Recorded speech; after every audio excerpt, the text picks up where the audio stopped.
This one was a tough one. It was a very, very tough one because, you know, the whole gym situation, you know, me leaving. And, you know, first and foremost, guys, you cannot discredit what Gilbert Burns has done in this division. You know, after being knocked out at lightweight, regrouped, put it all together, moved up a weight class and started tearing through these guys. You know, we started together. You know, we started this journey together, and he showed it tonight. You know, he went in there, he put it all together. He's knocked off one guy after another to get to this point. But I said it, man, you know, I'm the varsity guy. You know, my fight IQ is different. You know, it's something different. It's different when you're in the gym with me. But when you get in here, it's different ball game. I'm a whole nother savage. From start to finish, I'm a whole nother savage. And he saw that tonight. Undeniably, undeniably. Now, let's talk about the fight. Was there anything in the fight that surprised you? He came out of the gate very fast, clipped you with a couple of right hands. What were you thinking during those moments? No, I knew he hits hard. The funny thing is, that's a majority of how our sparring went, our sparring together. You know, if I threw one, he would counter heavy with shots. And he will buzz you. You know, for a guy that was a lightweight and moved up, he's got so much power in those hands. And anybody else in this division goes to sleep to one of those. He caught me in the first round with one of those big hooks, kind of behind the ear, and I felt it. I was like, oh, okay. Get on your ones and twos and let's go to work now. And the rest was history. You started to establish the jab, and Trevor Whitman talked about that in between rounds. He said to you, you were a champion because of your jab. He wanted to get it in your head that your jab was a huge weapon in this fight, and it proved to be a weapon not just from orthodox, but also from southpaw.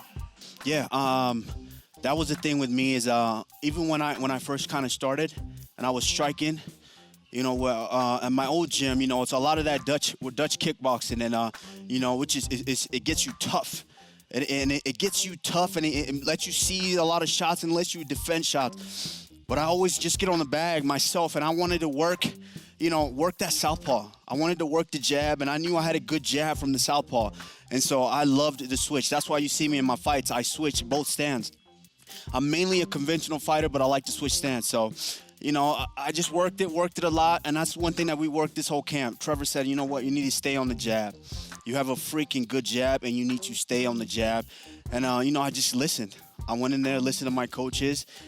This one was hard for me because it's hard to come in without all the emotions. I mean, Gilbert is a guy that I've known from the start, and, you know, I love him. And this one was tough for me to deal with. This is my cage. I'm the undisputed welterweight champion for a reason. This is my cage. I don't care who you are. When you step in here, there's no friends. You know, he said it himself. He put himself there. He said himself, I have something he wants, and he's coming to take it. So when you step into my cage, we have to go to work. And so from start to finish, there was no friends in there. There was no friends at all. I had to go in, and I had to do what I needed to do, and that's go in there and win this title. And like I said, I am the best on the planet for a reason.